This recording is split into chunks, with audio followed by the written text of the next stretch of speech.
2028 평창 동계올림픽! 네, 가정의 식구 여러분, 아리. 도대체 이게 무슨 말이냐고요?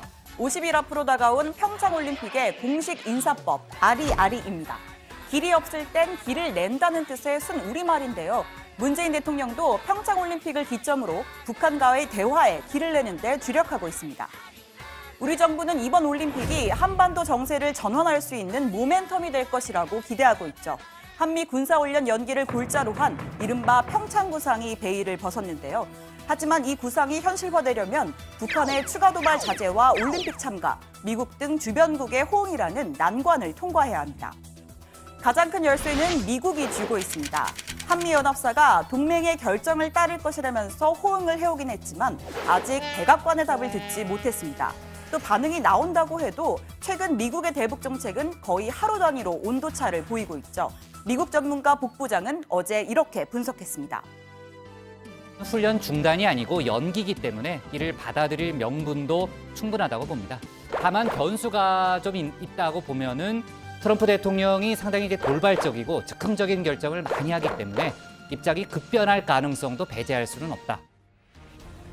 미국 언론 반응은 어떨까요? 보이스 오브 아메리카는 문 대통령의 제안은 그동안 중국과 러시아가 제안한 쌍중당과 맞닿아 있다. 하지만 워싱턴과 평양 모두 이 제안을 거절해왔다고 보도했습니다. 북한의 태도 변화가 없는 한 트럼프 대통령은 제안을 거절할 것이라는 보도도 있었습니다. 이런 가운데 미국과 중국이 대북 원유 공급 제한 내용이 담긴 새로운 대북 제재 결의안을 논의 중인 것으로 알려졌습니다. AFP 통신은 미중이 새로운 유엔 대북 제재 결의안을 논의 중이고 이 같은 논의는 최근 북한의 화성 15형 발사에 의한 조치에 따른 것이라고 보도했습니다. 또 미국이 이미 지난주 안보리 결의안 초안을 중국 측에 전달했고 사전 조율 작업을 진행해왔다고도 덧붙였습니다. 미국의 이 같은 움직임은 지난 18일 발표한 신국가안보 전략의 이행으로 풀이됩니다. 당시 트럼프 정부는 비핵화를 강제하는 옵션을 향상하겠다면서 대북 압박 의지를 표현했었죠.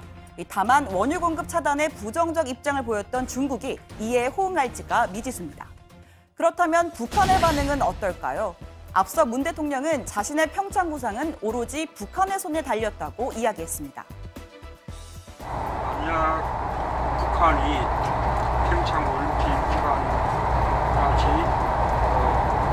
도발을 멈춘다면 그것은 평창올림픽의 안전한 개최에 큰 도움이 될 것입니다. 이것은 오로지 전적으로 북한에 달린 문제라고 봅니다. 올해 핵무력 완성 선언을 한 북한, 당장 추가 도발을 할 가능성은 높지 않아 보입니다. 하지만 한미연합훈련에 대해선 줄곧 북침 연습, 전쟁 뇌관이라면서 비난해왔습니다.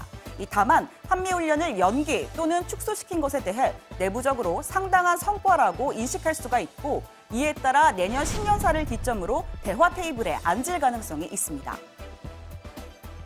제가 보기에는 신년사에 있어서는 첫째, 핵무력 완성에 토대한 핵 보유 국가라는 정치적 선언을 하고 둘째, 이 한반도 문제를 주도한다는 차원에서 핵과 미사일 모라토리움도 선언하면서 셋째, 그에 토대해가지고 평창올림픽 참가를 위한 남북 간의 대화 또 그리고 그 핵 보유국의 지위를 가진 동방 입장에서 북미 간의 대화 제의 가능성이 높다고 전망합니다.